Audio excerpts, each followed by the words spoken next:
Planning is a continuous phase, मतलब change भी होता है, चलता भी रहता है, आप मॉडिफाई भी करते हो, रिवाइज भी करते हो, इस हिसाब से आपकी स्ट्रैटेजी भी चेंज होती है। लिखिए आगे, planning is not a discrete, is not a discrete phase of an audit,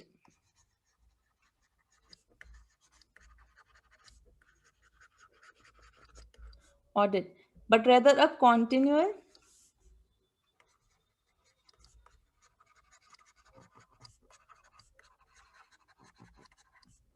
but rather a continual and iterative phase.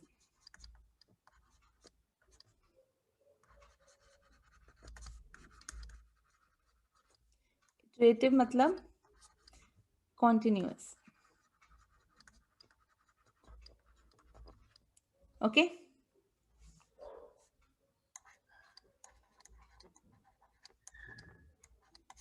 Planning is not a discrete phase of an audit. Discrete मतलब अलग, मतलब planning जो है वो audit से अलग नहीं होती, बल्कि ये क्या है, ये कॉन्टिन्यूअल और एक इटरेटिव फेज है। मतलब ये ऐसा फेज है जो चलता ही रहता है। ये नहीं कि आपने एक बार प्लान बना दिया तो अब सबको उसके अकॉर्डिंग ही चलना है, नहीं, प्लान आपका बार बार चेंज होगा, प्लान को आप बार बार चेक करोगे। जैसे हम जब हमारे एग्जाम आते हैं तो हम क्या बनाते हैं, शेड्यूल बनाते हैं कि हम ऐसे पढ़ेंगे, पर कि हम एग्जैक्टली वैसे ही पढ़ते हैं। कई बार हमने जो सोचा होता है उस हिसाब से हमारे चैप्टर्स एक दिन में नहीं हो पाते, कहीं जाना पड़ गया, तो हम क्या करते हैं, थोड़ा सा मॉडिफाई करते हैं कि भाई आज 4 चैप्टर होने थे, एक हुआ, तो बचे हुए 3 चैप्टर्स को मैं आगे के 3 दिनों में क्या करूंगा, आगे बांट दूंगा, ऐसे मैं करूंगा। तो क्या है, प्लानिंग आप अपनी चेंज करते रहो।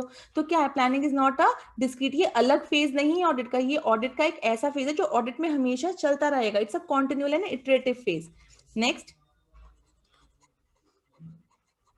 planning begins shortly after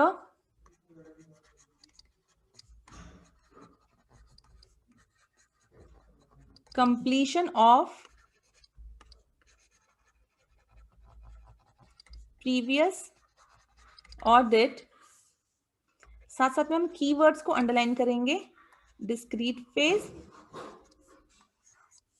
continual, iterative. ये वर्ड जरूर लर्न करना, इटरेटिव या फिर डिस्क्रीट फेज। क्यों, क्योंकि ये आपके ऑब्जेक्टिव टाइप में ना पहले आ चुके हैं। Planning begin shortly after completion of previous audit and and continues and continues until the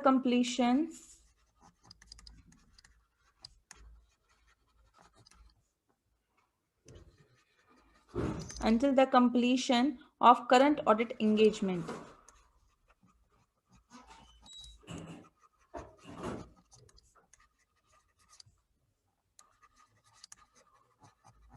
current audit engagement. तो प्लानिंग कब स्टार्ट होती है, जैसे ही हमारा प्रीवियस ऑडिट खत्म होता है उसके एकदम बाद ही हम प्लान करना शुरू करते हैं कि हमने जब नया ऑडिट स्टार्ट करना है, या फिर हमने जैसे ही अपना जैसे पहला वाला ऑडिट हमारा खत्म हुआ तो देन वी स्टार्ट प्लानिंग कि भाई हमारा नया ऑडिट उसी कंपनी का शुरू होने वाला है, तो लेट्स प्लान फॉर दैट। कि पिछली बार जो प्रॉब्लम्स आई थी या पिछली बार हमें जिस वजह से प्लान को चेंज करना पड़ा था, वो पॉइंट इस बार हम पहले ही ध्यान में रख के चलेंगे। और एक कॉन्टिन्यू कब होता है, ये कंटिन्यू कब तक होता है, until the completion of current audit engagement. मतलब आपका साल शुरू हुआ, आपने यहाँ पर क्या बनाया, प्लान बनाया, और ये प्लान कब तक आपका चलेगा, जब तक आपका ये जो ऑडिट एंगेजमेंट है ये खत्म नहीं होता। और बीच में आपके बहुत बारी प्लान रिवाइज होगा, बहुत बारी मॉडिफाई होगा, और फिर जैसे आपका ऑडिट एंगेजमेंट खत्म हुआ, नया साल शुरू हुआ, दोबारा से आप क्या करोगे, यहाँ पर प्लान बनाओगे अपना। क्यों, ताकि वो नेक्स्ट ईयर तक आपका सॉरी नेक्स्ट ऑडिट एंगेजमेंट जब तक खत्म होता है आपका तब तक चलता रहे। अगर यहाँ पर आपको लगता है कि there is a need to revise the audit engagement, तो आप उसको रिवाइज कर सकते हो या मैनेजमेंट को रिमाइंड करवा सकते हो। तो ये सब क्या है, एक तरीके से देखो स्टोरी की तरह फॉर्म हो रहे हैं ना।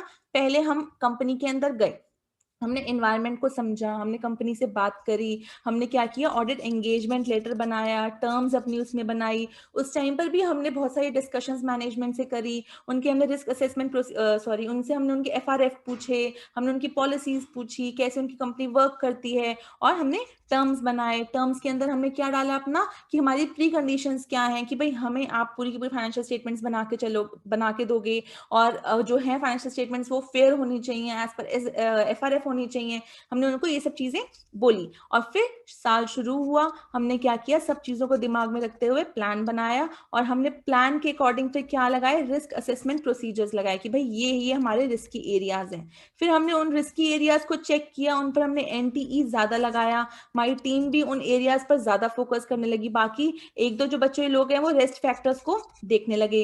जब रिस्क असेसमेंट प्रोसीजर हमने लगाए तो हमें पता चला कि भाई ये दोनों तो रिस्की एरियाज हैं ही नहीं, तो हमने क्या किया, प्लान को थोड़ा सा रिवाइज किया। हमने कहा कि अब हम इन दोनों पे कम फोकस करेंगे, ये तीन ज्यादा रिस्की हैं तो अब हम इन पर ज्यादा फोकस करेंगे। हमने अपना प्लान चेंज किया, फिर हमने इन पर ज्यादा फोकस किया। अचानक से पता चला कि भाई इनके साथ साथ तो हमारे एक पर्टिकुलर लोन है वो भी हमें रिस्की लग रहा है, तो यहाँ पर हमने क्या किया, उन लोन्स को भी इसमें इंक्लूड कर लिया, उनके ऊपर भी हमने और अच्छे से इवैल्यूएशन शुरू करी। तो हमने बीच बीच में क्या किया, हम बहुत अच्छे से ऑडिट एविडेंसेस को इकट्ठा करने लगे। क्यों? ताकि कल को कहीं पर भी कोई क्वेश्चन हमारे ऊपर उठे, क्योंकि हमने देना तो रीजनेबल एश्योरेंस है, तो कल को कोई भी हमारे ऊपर क्वेश्चन उठे तो हम उनको क्या बोल सके कि लुक हमारे पास ऑडिट एविडेंसेस हैं, इन बेसिस पर हम ये कह रहे हैं कि यहाँ पर कुछ गड़बड़ है, या फिर इन बेसिस पर हम ये कह रहे हैं कि हाँ हमने इन बची कुछ जो चीजें जो रिस्की नहीं हमने इनको भी चेक किया है। क्या प्रूफ है? ये प्रूफ है ना, एविडेंस की ऑडिट हुआ।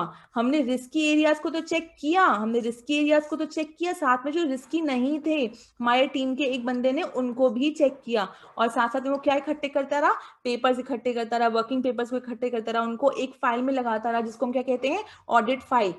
इस पूरे प्रोसेस को कहते हैं डॉक्यूमेंटेशन, और ये हमारा बाद में जाके क्या बनता है, ऑडिट एविडेंसेस। एविडेंस की ऑडिट हुआ, और इन एविडेंसेस में क्या क्या आते हैं, वो सब चीजें जिनको ऑडिट हुआ, वो सब चीजें जो हम कह रहे हैं कि यहाँ पर एरर है, वो सब चीजें, वो सब पेपर्स, वो सब प्रूफ आते हैं कि हम कह रहे हैं हाँ भाई यहाँ पर कैश में जो है वो फ्रॉड हो रहा है। तो क्या प्रूफ है? ये प्रूफ है, ऑडिट एविडेंस क्या है, हमारा प्रूफ है। तो हम मीनवाइल क्या इकट्ठे कर रहे हैं, ऑडिट एविडेंसेस को इकट्ठा कर रहे हैं, और हम प्लानिंग के अकॉर्डिंग आगे बढ़ रहे हैं। प्लानिंग से हम क्या बनाएंगे, पूरा डिटेल में प्रोग्राम बनाएंगे, और हमारा जो पूरा स्टाफ है वो पूरा स्टाफ जो है हमारा किसके अकॉर्डिंग चलेगा, प्रोग्राम के अकॉर्डिंग चलेगा, प्लान के अकॉर्डिंग चलेगा। तो क्या होगा, इन सबके बीच में कोऑर्डिनेशन होगा, मैं अच्छे से सुपरवाइज कर पाऊंगी, डायरेक्ट कर पाऊंगी, और जो ऑडिट है वो स्मूथली कंडक्ट हो जाएगा। तो पूरे साल में जो भी हुआ उसके बेसिस पर मैं जब नेक्स्ट ईयर शुरू होगा तो फिर क्या बनाऊंगी, प्लान बनाऊंगी। तो मेरा प्लान कैसे शुरू हो जाएगा, it's a continuous process.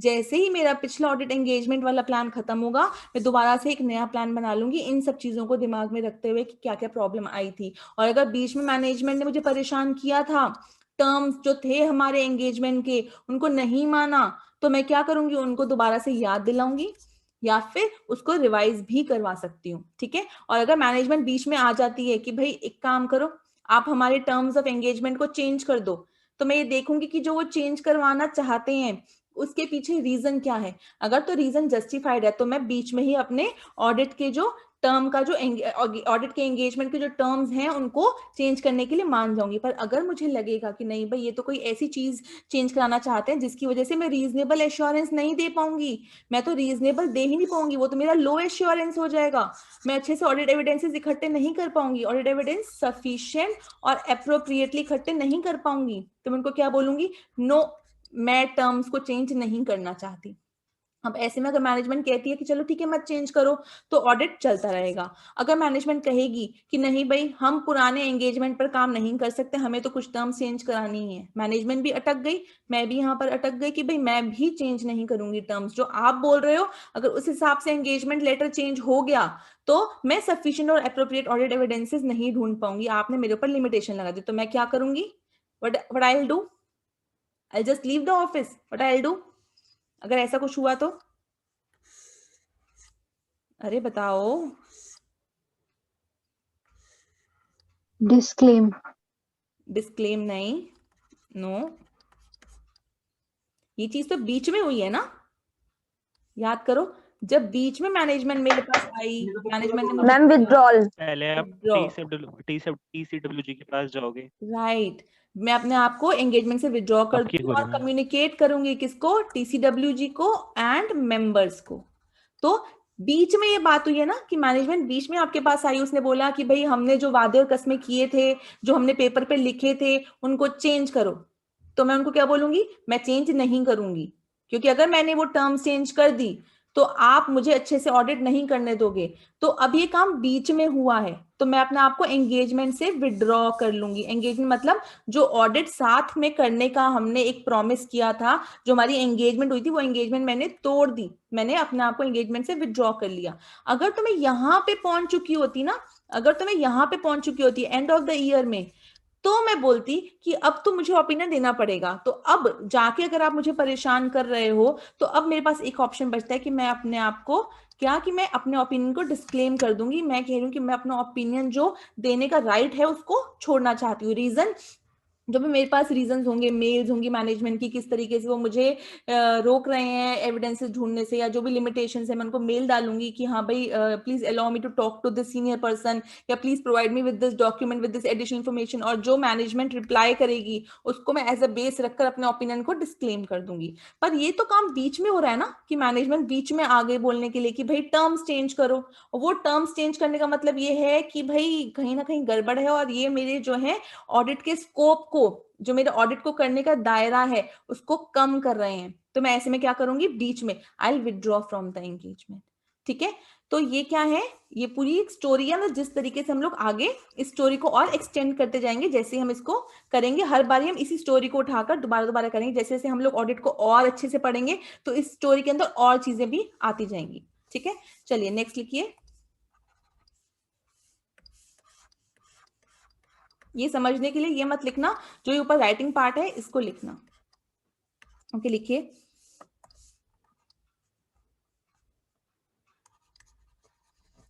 Auditor shall establish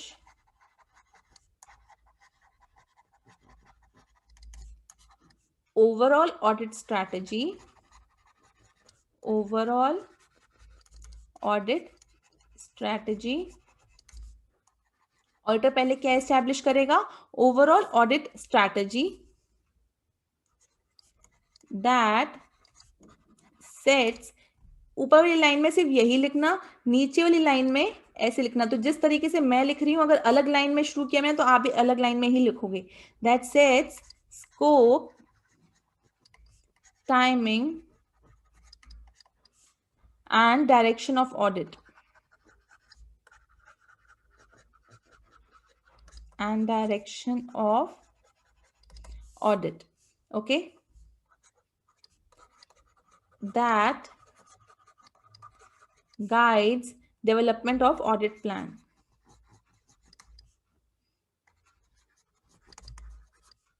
audit plan।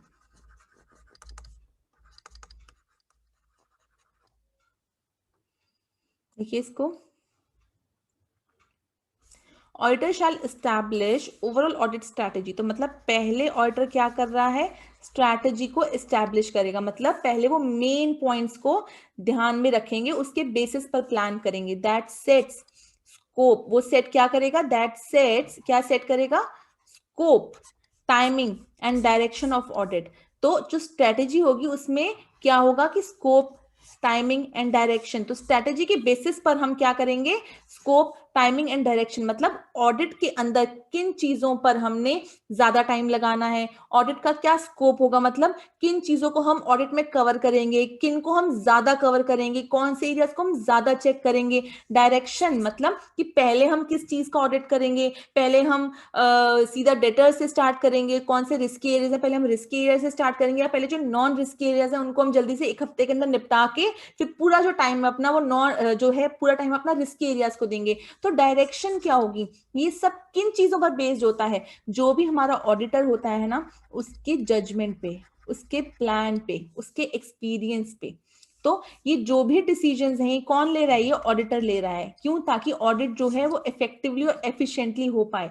तो पहले क्या बनाएगा, स्ट्रैटेजी बनाएगा। स्ट्रैटेजी जैसे बनाएगा तो स्ट्रैटेजी के बेसिस पर ये डिसाइड करेगा कि मैं प्लान को कैसे डेवलप करूं। तो उसके अंदर वो क्या चीज लिखेगा कि स्कोप क्या होना चाहिए ऑडिट का, मतलब कौन से एरियाज को ज्यादा कवर करना है, कौन से एरियाज को कम कवर करना है, कितना टाइम लगाएगा, और डायरेक्शन ऑफ ऑडिट कैसे होगा। मतलब पहले हम डेटर्स को करेंगे, फिर हम लोग फिक्स एसेट्स को करेंगे, पहले हम बैलेंस शीट को पूरा करेंगे, फिर हम जाके पीएनएल को उठाएंगे, या फिर हम पहले जर्नल एंट्रीज को चेक करेंगे, कि फिर हम उसके बाद लेजर को चेक करेंगे। तो डायरेक्शन क्या होगी, पहले सीधा फाइनल अकाउंट्स को उठाएंगे या पहले बेसिक जो है हमारे जनरल लेजर उनको उठाएंगे। तो क्या है डायरेक्शन ऑफ ऑडिट। तो वो ऑडिटर कैसे डिसाइड करता है, जब वो SA 315 मतलब नॉलेज गेन करता है, तब वो उस टाइम पर ये बात सोचता है कि मुझे अपने ऑडिट की डायरेक्शन कैसी रखनी है। तो जब वो नॉलेज गेन करता है कंपनी की, तभी वो ये चीज डिसाइड कर लेता है कि क्या डायरेक्शन होगी, क्या स्कोप होगा, कौन से एरियाज होंगे। तो इनके बेसिस पर वो क्या बनाता है, ऑडिट का प्लान बनाता है। और फिर प्लान को हम बहुत डिटेल में लिखते हैं, वो हमारी क्या बन जाती है, प्रोग्रामिंग। आइए आगे लिखिए, nature and extent of planning depends on nature, timing and extent of nature and extent of planning depends on। अब प्लानिंग जो है वो बहुत ही एक्सटेंसिवली करनी पड़ेगी, प्लानिंग बहुत डिटेल में जाके करनी पड़ेगी, या प्लानिंग जो है इस कंपनी की तो बहुत इजीली हो जाएगी, कोई ज्यादा मुश्किल होगी नहीं, या फिर ऑडिटर को पूरा एक दिन निकालना पड़ेगा प्लान करने में ऑडिट को। तो ये चीजें किस पे डिपेंड करती हैं कि प्लानिंग जो है उसका एक्सटेंड क्या होगा, मतलब ऑडिटर को पूरा दिन बैठ के ऑडिट को प्लान करना पड़ेगा या फिर ऑन द स्पॉट वो जल्दी से प्लान कर लेगा। ये डिपेंड किस पे करता है, ये डिपेंड करता है आपका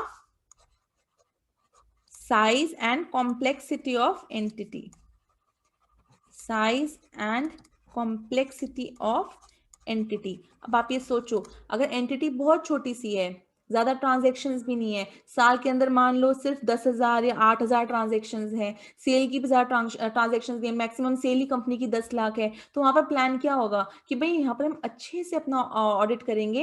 अगर 3 आर्टिकल्स हैं तो पहला आर्टिकल सेल्स के साथ ऑडिट करा देगा, दूसरा जो है डेटर्स को देख लेगा, और मेन जो ऑडिटर है वो पीएनएल के या जो रिस्क एरियाज उन्होंने डिफाइन किया उनको ऑडिट कर लेगा। तो साइज पे डिपेंड करता है। कॉम्प्लेक्सिटी मतलब कि एंटिटी कितनी कॉम्प्लेक्स है। एक सिंपल एंटिटी है, हो सकता है साइज बड़ा हो, पर एक कॉम्प्लेक्स एंटिटी नहीं है, सिंपल एंटिटी। कॉम्प्लेक्स मतलब कि उसकी अलग अलग जगह पे ब्रांचेस हैं, जॉइंट वेंचर्स हैं, या फिर रिलेटेड पार्टी ट्रांजैक्शंस बहुत सारी हैं। मुंबई में भी ब्रांच है उसकी, अलग एक बिल्डिंग कीर्तिनगर में भी है, एक अलग फैक्ट्री उनकी कहीं अंबाला में भी है। तो ये क्या है, बहुत ही कॉम्प्लेक्स ट्रांजैक्शंस हैं, बहुत ही ज्यादा कॉम्प्लेक्स एंटिटी। तो वहां पर ऑडिट का क्या प्लान होगा कि भाई इस तरीके से प्लान करना है कि लिमिटेड टाइम में हर चीज कवर हो जाए। तो साइज और कॉम्प्लेक्सिटी ऑफ एंटिटी के बेसिस पर प्लान बनता है। अगर बहुत ही कॉम्प्लेक्स है एंटिटी, बहुत सारी ट्रांजैक्शंस हैं, और पहले का जो रिव्यू है कंपनी का, मतलब रिव्यू नहीं सॉरी, पहले जो कंपनी के अलग अलग ऑडिट्स हो चुके हैं, उनके बेसिस पर ये चीज पता चली है कि जो ऑडिट है उसको बहुत ही ज्यादा ना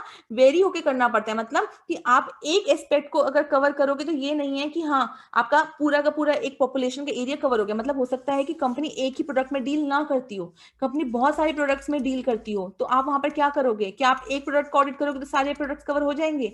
और पहले जब आपने ऑडिट किया था तब आपको उससे बात पता चली थी कि एक पॉपुलेशन को अगर आप कवर करते हो, तो अगर आप उसमें से एक सैंपल उठाते हो और आप ये सोचो कि भाई मेरा बाकी सारी पॉपुलेशन कवर हो जाएगी, नहीं, ऐसा नहीं हो पाया। आपको उसमें और भी बहुत सारे एस्पेक्ट्स को कवर करना पड़ा था। तो ऐसे केस में आप क्या सोचोगे कि भाई यहाँ पर सैम्पलिंग बेसिस पर काम नहीं हो सकता, यहाँ पर बहुत ही अलग अलग चीजों की वैरायटी है, बहुत ही अलग अलग तरीके की ट्रांजेक्शन्स हैं।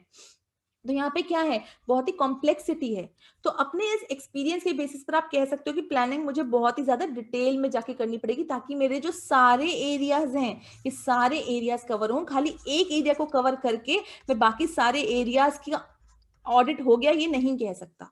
पर हाँ, अगर कोई ऐसी कंपनी है जो एक ही प्रोडक्ट में डील करती है, मान लो साइज उसका बिग है पर एक ही प्रोडक्ट है जिसमें वो डील करती है, तो ऐसे में क्या है, अगर आप एक ट्रांजेक्शन को चेक कर लोगे तो आपकी बाकी सारी ट्रांजेक्शन के ऊपर क्या आ जाएगा कि हाँ ये भी चेक हो गई। अगर आप डेटर्स में से सारे डेटर्स को चेक कर लेते हो तो हाँ ठीक है, आप एक उनको नजर मार सकते हो या उनमें से सैम्पलिंग बेसिस पर अपनी सेल्स की एंट्री उठा सकते हो, तो क्या है, आपका पूरा का पूरा पॉपुलेशन कवर हो जाएगा। तो ये क्या है, this is not a complex entry, complex industry business. तो ये क्या है कि ये कॉम्प्लेक्स नहीं है, ऑल्दो बिग है तो प्लान क्या होगा, डिफरेंट होगा। जहां कॉम्प्लेक्स भी है बिग भी है वहां पर प्लान क्या होगा, बहुत डिटेल में होगा। तो क्या है, प्लानिंग डिपेंड करती है साइज पे और कॉम्प्लेक्सिटी ऑफ एंटिटी पे। आगे ये डिटेल में हम और पढ़ेंगे। नेक्स्ट, पास्ट एक्सपीरियंस, वही बात जो भी हमने करी थी ना, पिछले साल ऑडिट किया था तो उसको ये पता चला ऑडिटर को कि जो मैंने एक छोटा सा अपना प्लान बनाया था ये सोच के कि एंटिटी का साइज जो है वो स्मॉल है, पर मेरा ये प्लान वर्क नहीं करा था, मुझे बीच में बहुत बारी प्लान को चेंज करना पड़ा था। क्यों? क्योंकि ऑल्दो इंडस्ट्री का साइज छोटा है, बिजनेस का, एंटिटी का, ऑर्गेनाइजेशन का साइज छोटा है, पर ये बहुत कॉम्प्लेक्स है, हर एक ट्रांजेक्शन दूसरी ट्रांजेक्शन से अलग है। तो मुझे यहाँ पर तो हर एक ट्रांजेक्शन को चेक करना पड़ेगा, पहले ये देखना पड़ेगा कि सिमिलर ट्रांजेक्शन्स कौन सी हैं। तो यहाँ पर क्या होगा, प्लान जो होगा वो थोड़ा सा अच्छे से डिटेल में बनाया जाएगा। हो सकता है साइज छोटा हो पर ऑर्गेनाइजेशन कॉम्प्लेक्स हो, साइज छोटा हो पर अलग अलग जगह पे उनकी फैक्ट्रीज हो, कहीं बहुत दूर भी फैक्ट्री हो और वहां पर जाकर देखना पड़ सकता हो कि मशीनरीज हैं भी या नहीं है, फैक्ट्री में वाकई में लोग काम कर रहे हैं या फैक्ट्री बंद है, खाली ऑन पेपर्स है। तो क्या पास्ट एक्सपीरियंस की बेसिस पर भी प्लानिंग डिपेंड करती है। Past experience of engagement team, पहला साइज एंड कॉम्प्लेक्सिटी, दूसरा past experience and thirdly change in circumstances. पहले जो कंपनी की ओनरशिप थी वो अलग थी, अब ओनरशिप चेंज हो गई है, अब कंपनी ग्रोथ के पार्ट पे है, तो अब कंपनी के बहुत सारे और भी प्रोजेक्ट इस साल इंक्लूड हुए हैं। तो क्या आपका वही पुराना प्लान चलेगा?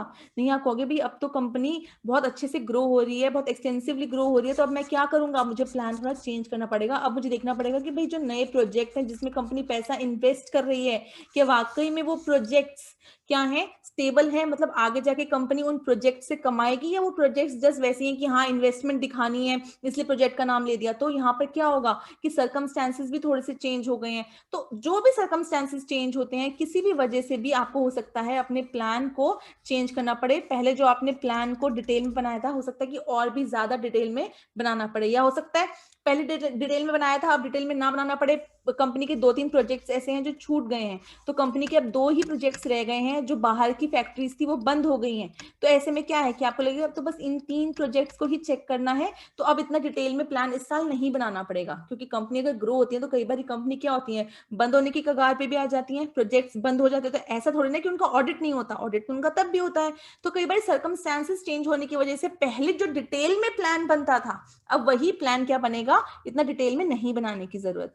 तो अल्टीमेटली बात क्या है कि जो प्लानिंग ऑल्टर करता है वो ऐसी प्लानिंग नहीं होती कि एक बार ही प्लान बन गया तो हर साल वही प्लान चलेगा, नहीं, प्लान चेंज हो सकता है। कैसे? साइज और कॉम्प्लेक्सिटी ऑफ एंटिटी की वजह से।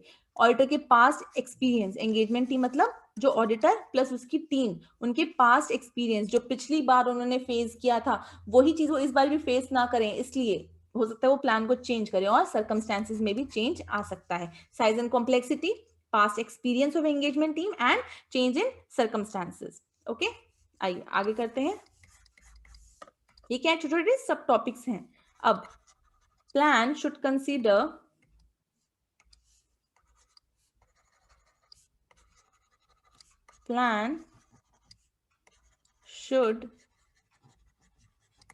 कंसीडर क्या प्लान में क्या कंसीडर करना है, डिटर्मिनेशन ऑफ मटीरियलिटी। देखो घूम फिर के हम ना वहीं पर ही आ रहे हैं जहां से हमने शुरू किया था। डिटर्मिनेशन ऑफ मटीरियलिटी मतलब हमें क्या लगता है कि इंपॉर्टेंट क्या है। भाई जो एरियाज हमें रिस्की लगते हैं, जो ट्रांजैक्शंस हैं जिनकी अमाउंट बहुत ज्यादा है, वो हमें लग रहा है कि यहाँ पर अगर इस अमाउंट में कहीं गड़बड़ हुई, एक सेल है कंपनी की जो 10 लाख है, एक है 15 लाख, एक है 18 लाख, जो इतनी हाई अमाउंट की सेल्स हैं, उनमें ऐसा क्या है कि वो इतनी हाई अमाउंट के कि वाकई में वो सेल्स हुई है, कि उनके अगेंस्ट पक्का बिल है, या जो भी और रीजंस हैं, तो वो क्या है, ये हमारे लिए बहुत ही मटीरियल ट्रांजेक्शन्स हैं। तो हम प्लानिंग के टाइम पर उन ट्रांजेक्शन्स, उन एरियाज जो हमें रिस्की लगते हैं, कि भाई रिस्की क्यों, रिस्की क्योंकि उनके अंदर बहुत सारी अमाउंट इन्वॉल्व है, अगर उनके अंदर कहीं कुछ गड़बड़ हुई तो उसकी वजह से कंपनी के पूरे फाइनेंशियल स्टेटमेंट्स हिल सकते हैं, तो वो हमें लग रहा है ना कि रिस्की है। कैश है, कैश का जो एरिया है, जो डिपार्टमेंट है, वहां पर इंटरनल कंट्रोल्स बहुत कम है, पर cash is a very material part. वो क्या है, वर्किंग कैपिटल है आपकी रोज की, वहां से आपका रोज पेटी कैश निकल रहा है पर उसकी एंट्री नहीं हो रही, तो क्या वाकई में वहां पर रिस्क है। रिस्क मतलब ये नहीं होता कि वहां पर गलत हो रहा है, रिस्की एरिया मतलब ये होता है कि आपको लगता है यहां पर गलत हो सकता है। तो जो रिस्की एरिया आप स्टार्टिंग में ढूंढ रहे हो ना बच्चों, वो क्या है, वो ऐसे एरियाज हैं जहां पर आपको एक डाउट होता है कि यहाँ पर कहीं ना कहीं एरर या फ्रॉड के चांसेस हो सकते हैं। फ्रॉड या एरर है, वो रिस्की एरियाज नहीं होते। रिस्की एरियाज क्या है, जहां पर आपको लग रहा है कि फ्रॉड और एरर के चांसेस हो सकते हैं, या फिर वो एरियाज जो बहुत ही ज्यादा इंपॉर्टेंट है, बहुत ही ज्यादा मटीरियल है, जहां पर अगर एरर और फ्रॉड हुआ तो पूरी फाइनेंशियल स्टेटमेंट हिल जाएंगी। तो प्लानिंग हमेशा पहले मटीरियलिटी को क्या करती है, कंसीडर करती है, डिटरमाइन करती है।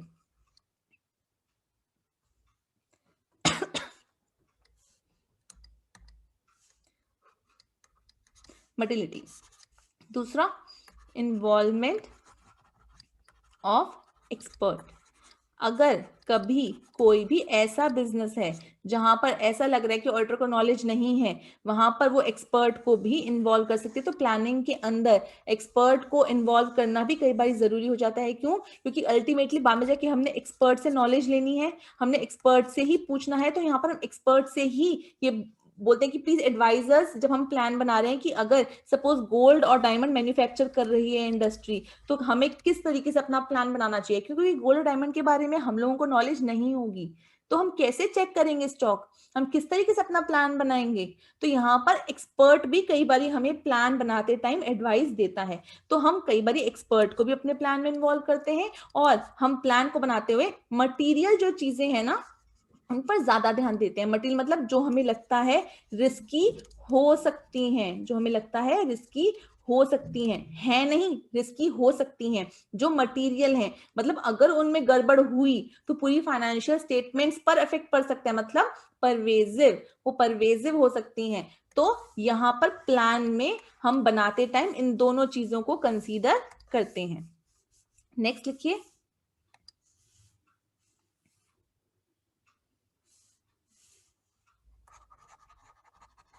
change in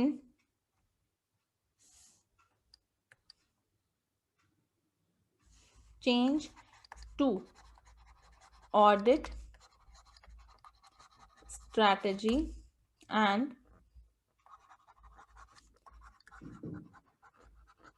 planning decisions during audit।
हम अपनी प्लानिंग जो है वो कब मॉडिफाई, कब चेंज कर सकते हैं, ऐसी क्या क्या सिचुएशंस हमारे सामने आ सकती हैं।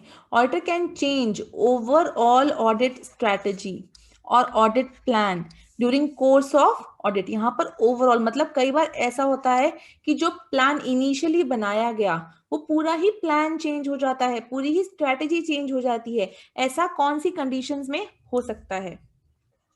CUE क्या है यहाँ पर?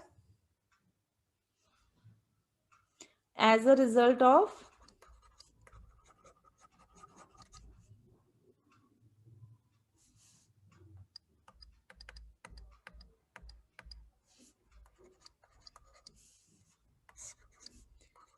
as a result of unexpected events, unexpected events,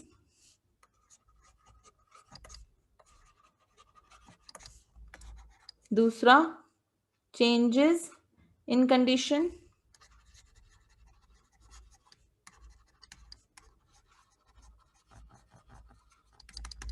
and तीसरा audit evidences obtained.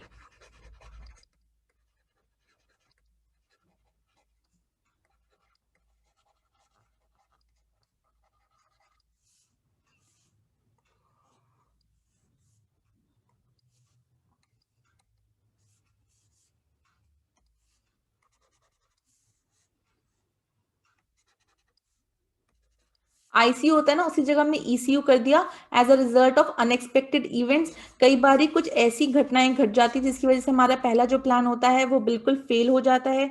Change in conditions, कोई ऐसी कंडीशंस कंपनी की चेंज हो जाती हैं जिस वजह से हमें प्लान करना चेंज करना पड़ जा सकता है। या फिर ऑडिट एविडेंसेस ऑब्टेन्ड, हमें कई बार ऐसा लगे कि हमने जो अपना प्लान बनाया था कि डेटर्स पर हम इतना टाइम देंगे, फिक्स एसेट्स पर हम इतना टाइम देंगे, पर हम उस हिसाब से ऑडिट एविडेंसेस को इकट्ठा नहीं कर पा रहे। मतलब ऑडिटर को ऐसी फीलिंग आ रही है कि जो ऑडिट एविडेंसेस इकट्ठे करे जा रहे हैं वो सफिशिएंट और एप्रोप्रिएट नहीं है, वो प्रॉपरली टाइम बहुत कम रखा है उसने रिस्की एरियाज के ऊपर, तो इस वजह से ऑडिट एविडेंसेस उस हिसाब से इकट्ठे नहीं हो रहे हैं। तो यहाँ पर वो क्या करेगा, दोबारा से प्लान को बनाएगा कि कम टाइम में वो ज्यादा एविडेंसेस को इकट्ठा कर पाए, या फिर जहां पर टाइम वेस्ट हो रहा है, जहां पर उसका रिसोर्स एफिशिएंटली यूटिलाइज नहीं हो रहा, तो वहां से डाइवर्ट करके उसको दूसरे एरिया पे लगाएगा। तो यहाँ पर कई बार उसको पूरा प्लान, पूरी स्ट्रैटेजी चेंज करनी पड़ सकती है कि अभी मेरे पास टाइम नहीं है, तो अभी मुझे कहीं और पे भी कुछ पिछला ऑडिट जो है मेरा वो भी अभी थोड़ा सा इनकम्प्लीट है, तो मुझे अभी उस पर ध्यान देना पड़ रहा है। तो यहाँ पर मैंने जो नया ऑडिट लिया है उसमें अभी इनिशियली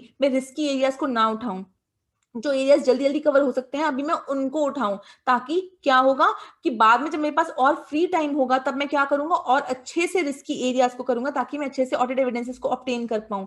तब मेरी खुद की कंडीशंस भी चेंज हो जाएंगी, क्योंकि तब मेरे पास पूरा टाइम होगा यहाँ पर लगाने के लिए। तो ये क्या है? As a result of unexpected events, change in conditions and audit evidences obtain. तो इन तीनों में से कोई भी, जैसे ही इन तीनों में से कोई घटना घटे, जैसे ही इन तीनों में से कोई भी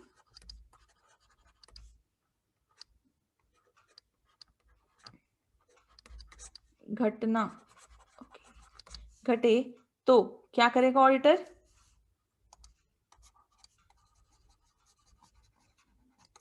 auditor needs to modify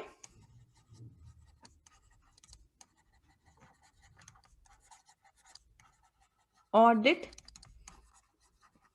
plan and, आगे उसके हिसाब से क्या हो जाएगा change, and NTE of further audit procedure या फर्दर असेसमेंट प्रोसीजर, उसका ऑडिट प्लान चेंज हो जाएगा और उसके हिसाब से आगे फर्दर ऑडिट प्रोसीजर्स भी चेंज हो जाएंगे। अब चेंज इन कंडीशंस का जो एग्जांपल है वो तो हम पहले भी कर चुके हैं कि हर्ष और गगन दोनों कहाँ गए थे, करने गए थे डेटर्स का ऑडिट। हमारे अकॉर्डिंग जो डेटर्स थे वो बहुत रिस्की एरिया थे, मतलब उनमें गड़बड़ हो सकती थी। जब हमने बात करी थी, जब हमने नॉलेज ली थी इन्वायरमेंट की, तब काफी लोगों से हमने जब इन्फॉर्मेशन ली तो हमें एक आइडिया लगा कि डेटर्स में कहीं ना कहीं गड़बड़ हो सकती है। डेटर्स के बारे में कोई भी कंप्लीट इन्फॉर्मेशन नहीं दे रहा, प्लस हमें इतने अच्छे से डॉक्यूमेंट्स भी कोई नहीं प्रोवाइड करा डेटर्स की। जब हमने एजिंग या शेड्यूल मांगा तो नहीं दिया। तो यहाँ पर क्या हुआ, मैंने कहा कि हर्ष, गगन, आप दोनों जाओ और आप डेटर्स के ऊपर ना अच्छे से डिटेल में ना ऑडिट करो। मैं आपको 1 मंथ का टाइम दे रही हूँ। उन्होंने क्या किया, उन्होंने अपने रिस्क असेसमेंट प्रोसीजर, मतलब रिस्क को असेस करना शुरू किया, प्रोसीजर लगाने शुरू किया। किसके ऊपर, डेटर्स के ऊपर। पर एक ही हफ्ते में उनको क्या पता चल गया कि मैम हमें खाली लग रहा था ऐसा, वैसे कुछ नहीं है। हमने डेटर्स को मेल भेजी, उन्होंने तो हमें अच्छे से रिप्लाई कर दिया, सब कुछ मैच हो रहा है, टोटलिंग मैच है, एजिंग का शेड्यूल भी हमने निकलवा लिया है, कोई भी प्रॉब्लम नहीं है। तो यहाँ पर अब मैं क्या कहूंगी, नहीं तुम डेटर्स ही करो। क्यों, क्योंकि प्लान में लिखा है। नो, क्योंकि ओके, हम डेटर्स को क्या करते हैं, हम क्लोज करते हैं। हमने जितने भी एविडेंसेस इकट्ठे किए थे वो सफिशिएंट भी हैं और अप्रोप्रिएट भी हैं, तो now let's close this, let's change our plan. तो मैंने हर्ष और गगन को क्या बोला कि भैया आप एक काम करो, आप फिक्स एसेट्स में जाके उर्वशी की हेल्प करो। क्यों, क्योंकि वहां पर अभी हमें उस हिसाब से ऑडिट एविडेंसेस नहीं मिले, तो वहां पर हमें और डिटेल में चेकिंग करनी पड़ेगी। तो यहाँ पे क्या हुआ, एक तरीके की कंडीशन चेंज हो गई ना। तो अब हमने क्या किया, हमने अपने ऑडिट प्लान को मॉडिफाई करा, हमने स्ट्रैटेजी को चेंज किया। हमने कहा कि अब हम फिक्स एसेट्स में जहां पर हम 1 महीना लगाने वाले थे, वहां पर अब हम 2 महीने लगाएंगे, क्योंकि हमें वहां पर गड़बड़ लग रही है। तो हमारा फर्दर ऑडिट प्रोसीजर जो है वो चेंज हो गया। क्यों, क्योंकि हमने अपना अभी प्लान चेंज किया, हमने अपने प्लान को क्या किया, मॉडिफाई किया। क्यों, क्योंकि कंडीशंस चेंज हो गई। जो चीज हमें पहले रिस्की लग रही थी वो अब हमें रिस्की नहीं लग रही। ठीक है, आगे। मैम, हाँ जी। मैम अगर कंपनी का या फिर हम जिस भी एंटिटी का ऑडिट करने जा रहे हैं, अगर उसका कॉन्स्टिट्यूशन चेंज हो गया, जैसे अमालगमेशन हो गया, मर्जर हो गया, एब्जॉर्प्शन हो गया, तो फिर मैम प्लान चेंज होगा? ऑब्वियसली, तब तो हमें रुकना पड़ेगा कि फाइनल सब कुछ उनका हो जाए, सब कुछ हो, ताकि हमें पता चले कहीं नई मैनेजमेंट क्या है, ओनरशिप कैसे, नई उनके इन्वेस्टमेंट के तरीके क्या हैं। तब तो उस केस में हम लोग शायद टर्म्स और एंगेजमेंट को भी दोबारा से चेंज करवाएंगे, या फिर टर्म्स और एंगेजमेंट को हम दोबारा से नई मैनेजमेंट के साथ बैठ के डिस्कस करेंगे। क्योंकि पहले हमारी जो ऑर्गेनाइजेशन थी, हो सकता है कि वो कॉम्प्लेक्स ना हो, पर अब हो सकता है कॉम्प्लेक्स हो गई हो। अगर डीमर्जर हुआ है या कुछ भी हुआ है, किसी भी वजह से हो सकता है पहले कॉम्प्लेक्स थी और अब कॉम्प्लेक्स ना रह जाए, पहले जितने प्रोजेक्ट्स थे अब उनके भी आधे प्रोजेक्ट्स रह जाएं। तो ऐसे केस में क्या होगा, हमारा प्लान चेंज होगा। प्लान क्या, तब तो हमारे टर्म ऑफ एंगेजमेंट भी चेंज हो जाएंगे, तब तो बहुत चीजें चेंज होंगी। तब तो ऑडिटर रुकेगा, समझेगा, देखेगा कि ऐसा हो क्यों। और इस चीज की नॉलेज तो ऐसे नहीं है ना कि आज रात को ऑडिटर को बोलेंगे कल से ना मर्जर हो रहा है तो आप उस हिसाब से ही आना, ऐसे थोड़ा ना होगा। ऑडिटर को तो पहले ही, वो बहुत पहले ही एक आइडिया दे चुके होंगे, या फिर वो प्रोसेस स्टार्ट हो जाएगा। मर्जर्स ओवरनाइट तो कभी नहीं हुए।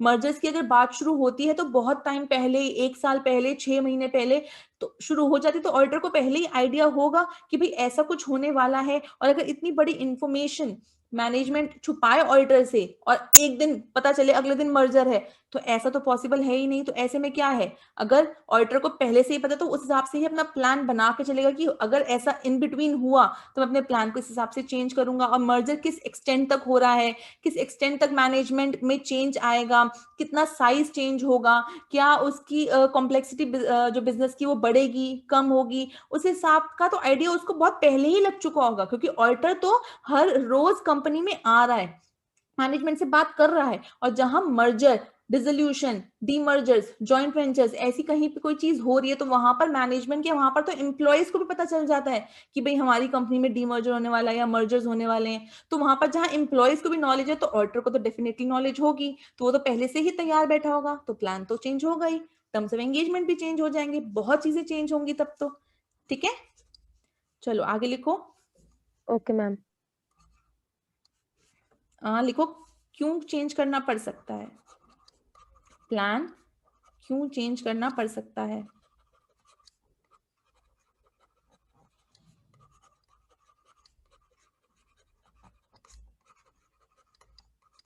नो नो नो, वापस ले जाओ अभी।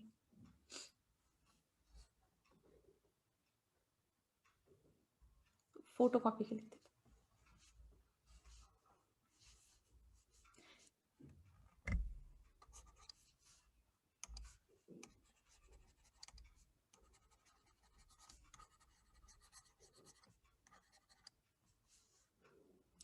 दिस में happen when information that come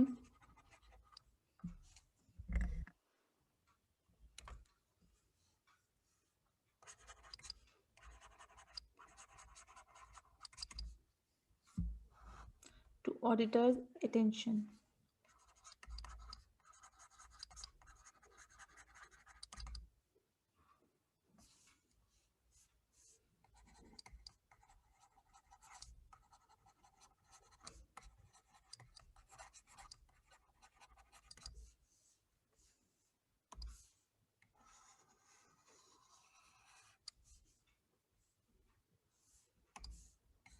Is very much different from information. ये information है, info नहीं है, information. This may happen when information that comes to auditor's attention is very much different from information available when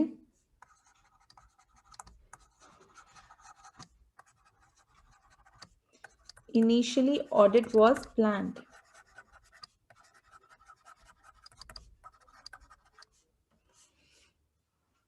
Audit was planned.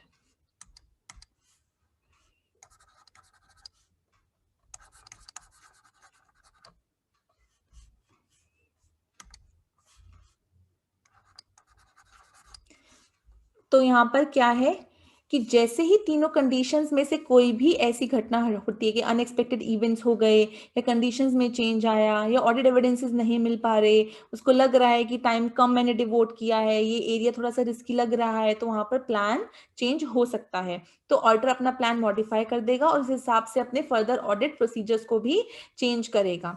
और क्यों plan change करना पड़ सकता है कि अभी अभी ऑडिटर की अटेंशन मतलब उसकी नोटिस में जो बात आई है वो जो बात है वो उसको पहले नहीं पता थी जब उसने इनिशियली ऑडिट को प्लान किया था. मतलब हमने पहले क्या सोचा था कि डेटर्स जो हैं वो तो बहुत रिस्की हैं, तो हमने उस हिसाब से प्लानिंग करी कि 1 महीना इसमें लगाएंगे और 2 बच्चे जो बहुत ही अच्छे हैं हम उनको इसमें लगा देंगे. तो यहाँ पर क्या है, मतलब मेरी टीम के जो 2 बहुत ही अच्छे मेंबर्स हैं हम उसको डेटर्स के ऑडिट में लगा देंगे. पर अब मेरे नोटिस में क्या बात आई कि भाई डेटर्स आर नॉट रिस्की. तो अब मैंने क्या किया, अपना प्लान चेंज कर दिया, क्योंकि जब मैंने इनिशियली प्लान बनाया था ना तब ये इन्फॉर्मेशन मेरे पास नहीं थी, तो मैंने अब कर दिया. अब वैसे ही जैसे अभी एक बच्चे ने पूछा था ना कि मैम अगर डिसोल्यूशन हुआ, मर्जर हुआ, ऐसे किसी केस